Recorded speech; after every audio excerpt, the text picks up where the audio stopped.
about engaging in a healthier lifestyle and a new you, literally, new you. Don't fall from grace. Hi everyone, it's Jody Stokes Familetti with Jody Stokes Fitness. Happy New You. In 25, we're going to thrive. This is the first of the year Walk and Talk podcast, meaning I'm going to talk and you're going to walk. I want to talk a little bit about your goals. If we're going to set our goals this year, we have to put meaning behind our goals. Otherwise, they're just going to become tasks. Why are you doing something? When do you want to see it happen? How are you going to make that happen? So you set some meaning behind all of your goals. This year, it's going to be a lot about psychological and physiological. How are we going to maintain and get to those goals? And I only want you to set up 4, because I believe truly that if your goals are to have more wealth or anything like that, you're going to need your health first. So we're going to talk about new year, new you, psychologically and physiologically. All right, the first thing we want to talk about is exercise. As you're out walking right now and listening to me, and we talk about exercise constantly, the Institute of Functional Medicine encourages you to get in 150 minutes per week. That breaks down to 21 minutes a day, which is completely doable. So I always tell my clients, listen, you know what? Before you get on your social media, before you're doing things in the morning, before you put your laundry in, before you do those things, get your 21 minutes in, whether it's walking or it's, doing some exercises on YouTube, figuring out what you can do to get in that 21 minutes a day. You're gonna feel your endorphins and your dopamine kick in for the day. You're gonna get your brain set up for your day. You're gonna set your intentions for the day. And what are those intentions, okay? They're discerning through you, so only you know what those intentions are for the day. For me, it is for me to get you 21 minutes in a day. 150 minutes a week, completely doable. All right, an easy walk. We'd love to get you into a zone 2 type of training for those 21 minutes, but we'll work on that later. Just get yourself out for a walk. The other thing is we want to get in at least 2 to 3 days a week of resistance training. We've been speaking on that for quite a while now, and we want to make sure that you're getting in some resistive training, okay? The more muscle you use, the more calories you burn, the more post-metabolic burn you have. All right, that's important for our overall strength and endurance and wellness as we actively age. Those of you who are on my channel that are a little bit younger, listen, you're gonna care about this when you get older. So start now. All right, so we wanna get in all those, and we encourage, of course, the resistance training with the 150 minutes. So try to figure that out however you can. The second goal for this year is sleep. Again, we wanna get in at least 7 to 9 hours. This is the Institute of Functional Medicine. So how do we do that? You want to set yourself up for a good sleep time pattern, right? Try to get off of all of your social media. I don't want to bag on social media, but you don't want the bright lights in your eyes. So the more that you get off of that, the better you have a vision of what you want to focus on the next day. I always am clean before I go to bed. I just feel like I sleep better, so I set myself up with a hot bath, bubbles, whatever, lavender, it smells good. I like to go to bed clean. You want to, before you go to sleep, start envisioning your day ahead, the next day, and be grateful for the day that you just had. I know that that's hard, especially if you're watching different kinds of shows on TVs. Honestly, whatever it is that you've been investing in that day is going to come to head through your hippocampus when you're going to sleep. So it's best to start to set yourself up with a grateful heart, a grateful attitude, something that helps you relax. And there's always something to be grateful for. We want to set ourselves up for that amazing circadian rhythm, right? We want to have the lights dark. We want to have gratitude. We want to go to sleep, and we want to wake up the next day feeling just as grateful as we did when we went to bed. All right, we always know that we need sound nutrition. So the first thing I want to say right now, if you haven't done it already, please throw away all the cookies and all the candy from the holiday. Get rid of all of it. Just throw it away, give it to work. I always feel like it's weird when people say they want to take it to work, because basically they're just giving other people, excuse me, they're just giving other people candy and they're giving other people cookies, so throw them away. It's a couple bucks that you're throwing away. So get rid of all of those things. Start fresh, start clean. And when I say clean, I mean I need for you to get clean in your diet right now. And how are we going to do that? Well, again, I'm quoting the Institute of Functional Medicine a lot because that's what I work with. But 9 to 13 servings of fruit/vegetables a day. Okay, so that sounds like a lot, and the average American gets in maybe 3. So how are we going to do that, right? A serving is a handful, so you don't have to have a whole bunch. A serving is a handful of blueberries, a half of a banana, a half of an apple. I just did a podcast the other day and we were talking about, oh my gosh, how do you get all that in? Well, I try to get in at least 3 fruits in the morning, maybe a handful of blueberries, a half of a banana, I'll have an apple later. When I come home for lunch, I'll have a half a sandwich, I'll put 3 vegetables on it, spinach, avocado, tomato. And by the time I get to dinner, so that's 6, okay? I only need 3 more, but I usually get a couple more in my salad. So we want to do that. We want to help our brain. Y'all know that food is medicine. In my perfect world of worlds, it would be great if my doctor said, you know what? You don't need to take any medication. And I don't, but you don't have to take any medication. Just go eat salads.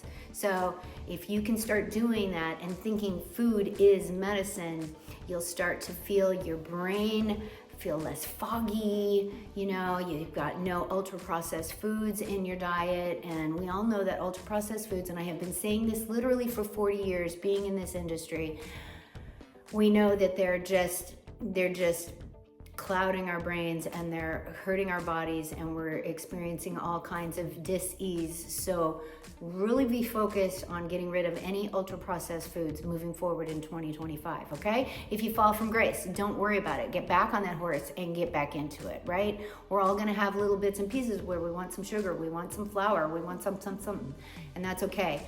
But here's the good thing. Once your body starts to adapt and adjust to all of these good, let's call them adaptogens, all of the good, phytonutrients that you're trying to get in your body through these healthy foods, your body will start to reject all of the bad things. So that's kind of cool, because now you start to notice that your gut is actually telling you, this doesn't agree with me and I don't need this. So let's get into that kind of focus and phase, right? Okay, so we got our sound nutrition. I also, at this time of the year, I encourage people to reduce their alcohol.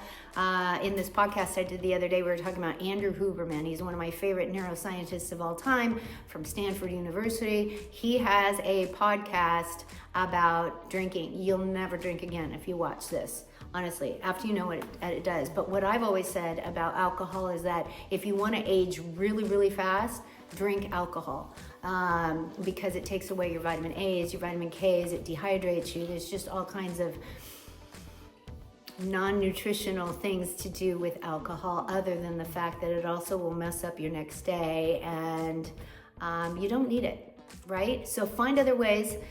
Talking to a client of mine, and she was wondering how she could get away from it. So if it's really hard this time of the year, get some tart cherry juice and put it in a glass, right, with some ice. If you're used to having that cocktail, basically it's just a habit.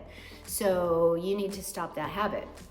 Put some cranberry juice in a glass with some ice. If you're used to having something at 5 o'clock, right? Just start to reintroduce yourself to a new habit. That's all you have to do. And it's redirecting your energy. Remember, psychology to physiology. Redirect your energy. Put it in this direction. This is where you want to go, and this is where you want to go for a long time.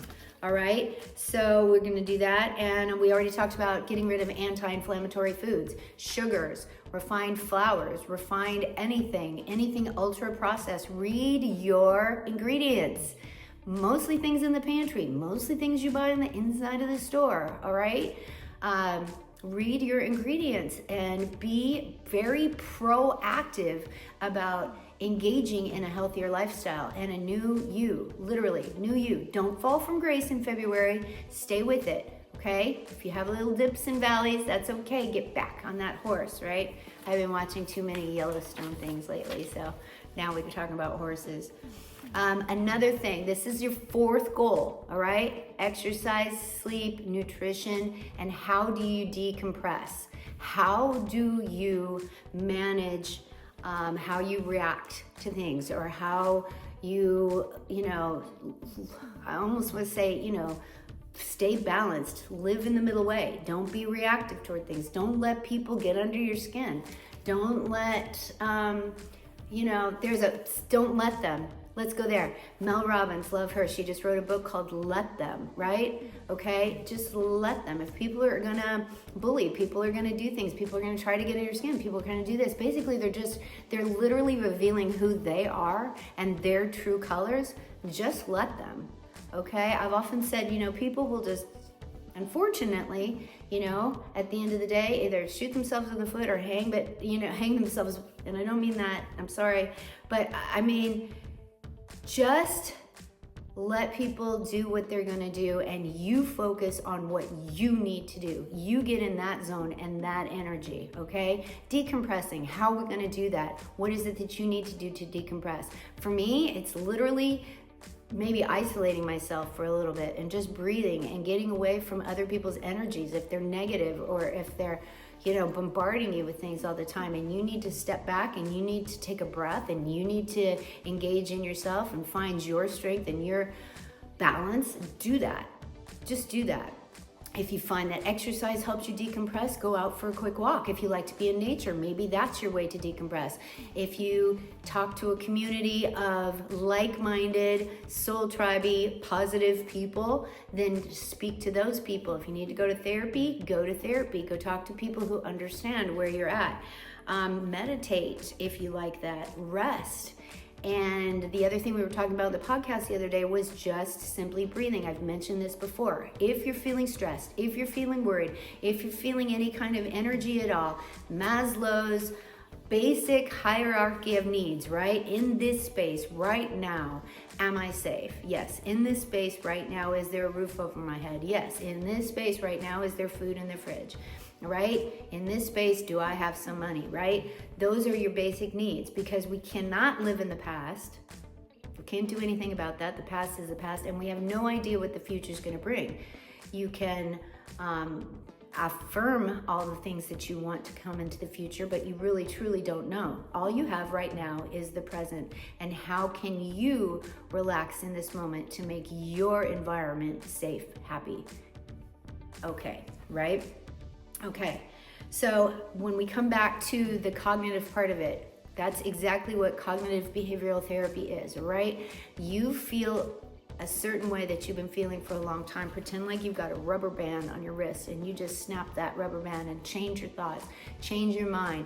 If you feel like you can't get a workout in, change your mind. Go out and do 12 minutes. If you couldn't get 22 minutes or 21 minutes in, if you could only get 10 minutes in, and then through that, give yourself some props that you actually got it done and you actually did it, okay? We don't congratulate ourselves enough personally. It doesn't need to be outwardly. You don't need the validation from someone else telling you did a great job. Tell yourself you did a great job, and then continue to move forward with that. Snap that rubber band every time you have a thought that I can't do this, I can't get this done. Yes, you can, and yes, you will, because 2025 is your year to thrive, and we're gonna do it.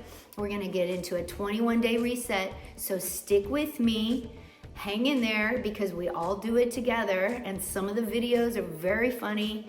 Excuse me. Clearly, I got through the videos with an injury. I got a cold. But listen, we're all going to do this together, all right? I love you very much. Thank you for sticking with me. Thank you for your likes and subscribes, and let's do this in 25.